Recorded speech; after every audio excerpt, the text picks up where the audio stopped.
మిథిల చేరుకున్న కౌశికుడు ధర్మవ్యాధుడు ఎక్కడ ఉంటాడా అని వెతుకుతూ ఉన్నాడు.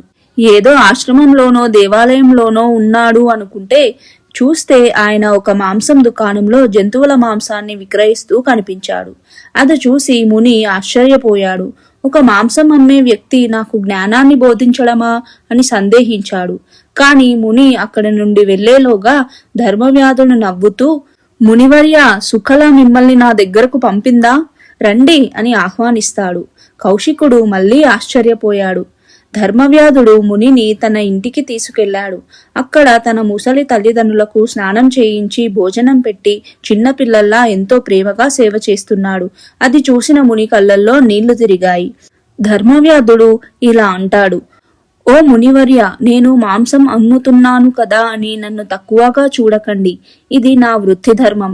దీన్ని నేను మోసం లేకుండా చేస్తున్నాను. కానీ నా అసలైన తపస్సు నా తల్లిదండ్రుల సేవలోనే ఉంది. నువ్వు దేవుడి కోసం నీ బాధ్యతలను వదిలేసి అడవికి వెళ్ళావు. నేను నా బాధ్యతల్లోనే దేవుడిని చూసుకుంటున్నాను. కౌశికమునికి అప్పుడు అర్థమైంది, జ్ఞానానికి కులమతాలు వృత్తులు ముఖ్యం కాదు, బాధ్యతాయుతమైన ప్రవర్తనే ముఖ్యమని. అహంకారాన్ని పూర్తిగా వదిలేసిన కౌశికుడు తిరిగి తన తల్లిదండ్రుల దగ్గరికి వెళ్లి వారికి సేవ చేస్తూ నిజమైన మహర్షిగా మారాడు.